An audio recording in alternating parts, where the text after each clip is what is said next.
Hello, boys and girls. We're going to go to the Bible this morning and read about King David. But first of all, we're going to read about how he became king. So he started out as a shepherd boy, and we'll start our reading in 1 Samuel 16. So Samuel went to the house of Jesse in Bethlehem, for God had chosen one of his sons to be king of Israel. When he saw Jesse's eldest son, a fine-looking young man, he thought surely that God had chosen him. But God told him not to judge on appearance. God looks at the inside of a person, not the outside. One by one, Jesse brought out his sons, but none of them was the chosen one. Finally, Samuel asked if he had any more sons. And Jesse answered, "There is the youngest, David, but he is tending the sheep in the field." When the young shepherd boy was brought before Samuel, the Lord spoke, "This is the one I have chosen." Samuel anointed him by sprinkling a few drops of oil on his head, but it was some time before David would be king. For now he stayed at home tending the sheep, passing the hours by playing his harp and practicing his sling. But from that day onward, God was always with him. David and Goliath. Young David stood before Goliath. Mighty Goliath was a fearsome champion of the Philistine army, and he was so big and powerful that he was practically a giant. Goliath had challenged the Israelite soldiers to single combat. Not one of them had dared to fight this terrible warrior, but David did. God had been with him when he had protected his sheep from lions and bears, and David knew God would be with him now. The king gave David his own armor and weapons, but they were too big and heavy for the young boy. So David stood before Goliath with nothing but his staff, a sling, and 5 smooth stones from a nearby stream.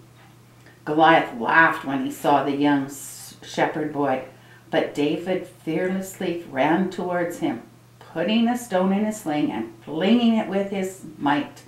It hit Goliath in the middle of his forehead. When he fell to the ground, David raced up and drew out Goliath's own sword and cut his head off from his body with one stroke. The Philistines were so shocked when they saw their champion killed that they turned and ran away. David was a hero. He lived in the palace with Saul and his son Jonathan, who became as fond of him as he would his own brother. But soon Saul became jealous, for the people seemed to love David more than him. One day David was playing his harp when an evil spirit came upon the king, and he threw his spear at David.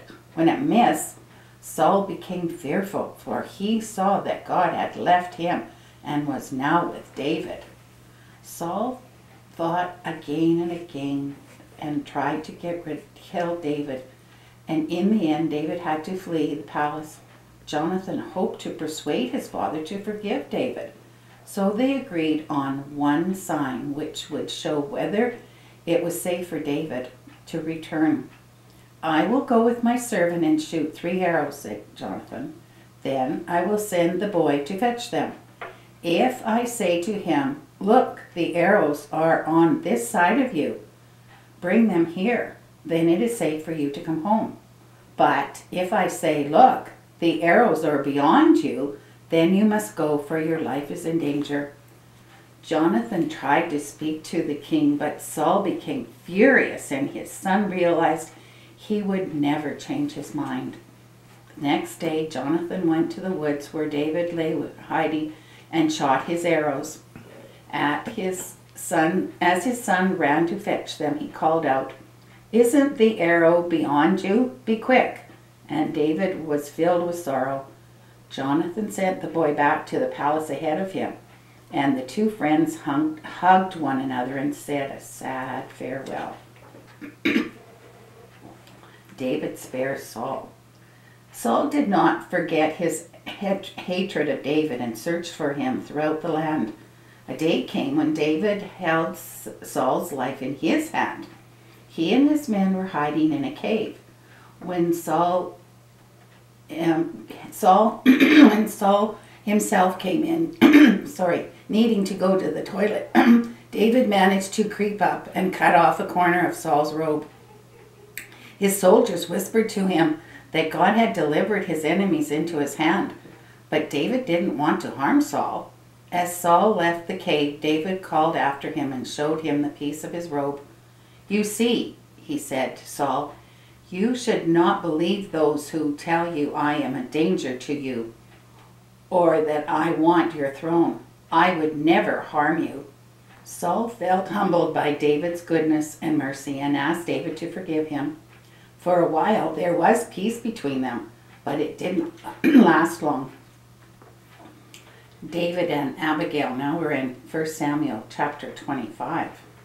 One day David and his men were in the land of a rich man named Nabal. His wife Abigail was beautiful and wise, but Nabal was evil and selfish. David sent messengers to ask for food and to promise that they meant no harm. But Nabal replied rudely, "Why should I give food to this David?" David was furious at this and marched on Nabal's house. But when Abigail learned of Nabal's rudeness, she gathered together some food and rushed to meet David, begging him to forgive her husband and to accept the food that she had brought. David was moved by her pleas and promised there would be no fighting. When Nabal learned what had happened, he was overcome with shock and died soon afterwards. Then David sent messengers to Abigail, asking her to marry him, which she did with joy. The years passed and Samuel died as an old man. When the Philistines once again prepared to attack Israel, Saul felt tired and helpless. He called out to God to guide him, but received no answer, for God had turned from him. In desperation, he disguised himself and traveled to see a medium living in Endor, who would call up the spirits of the dead. At first, the medium did not want to help, but when Saul swore that she would not be harmed, she agreed. Saul asked her to call up Samuel. Silently, the woman began her rites. When she saw the spirit of Samuel, she was frightened, for she guessed now who her visitor was. When Saul realized that the spirit was Samuel, he called out, "What am I to do? The Philistines are about to attack and God will not tell me what to do." "If God will not answer you, then you should not be talking to me," replied Samuel sternly. "You have disobeyed him, and you will be punished. Tomorrow you and your sons will be dead." The next day the army of Israel were utterly defeated. One by one Saul's soldiers were killed or deserted, and by nightfall Saul and his sons were dead. David becomes king. David was filled with sorrow when he learned of the death of Saul and Jonathan. They were still fighting when Saul's descendants and David, but as long last all the tribes of Israel proclaimed David their king. As one of his first acts, David decided to make the fortress city of Jerusalem his new capital, for he knew that the enemies of Israel were always waiting to pounce. When David marched his army to Jerusalem, which was still held by the Canaanite tribes, the people there laughed at him, believing that they would be safe behind their high walls. Hills surrounded the city on 3 sides, and on the 4th, it was protected by a huge city gate. "You'll never get inside," they taunted. But David had God's blessing. He discovered that a water tunnel ran through the hills to the city. His men climbed up the water shaft right into the heart of the city and unlocked the gate from the inside, so the mighty fortress fell to David and his soldiers. The Ark is brought to Jerusalem. Once David had conquered the city, he sent for carpenters and stonemasons to enlarge it and to build a grand palace. Jerusalem became known as David's city, but David knew he owed everything to God. He wanted Jerusalem to be known as God's city, so he decided to bring the Ark of the Covenant to Jerusalem. There was great rejoicing when the Ark entered the city. David was beside himself with happiness and sang and danced along with all his people. From a high window in the palace, his new wife, Michal, looked on in disgust. "How could you embarrass yourself so?" she asked him later. "You should remember who you are." She didn't understand that David didn't care about his own dignity, but thought only of praising God. God's promise to David. One day David called the prophet Nathan to him. "It does not seem right that I am living in such a splendid palace while God's covenant chest is in a makeshift tent. I want to build a fine temple for it." That night God spoke to Nathan. In the morning, the prophet told the king, "God has always traveled with his people in a tent, to be with them wherever they went. He does not want you to build him a temple." David was bitterly disappointed, but Nathan continued, "God does not want you to build him a house, for it is he who will build a house for you. It is because of him that you left your sheep and fields to become king of Israel. He promised that he would be with you and help you overcome your enemies.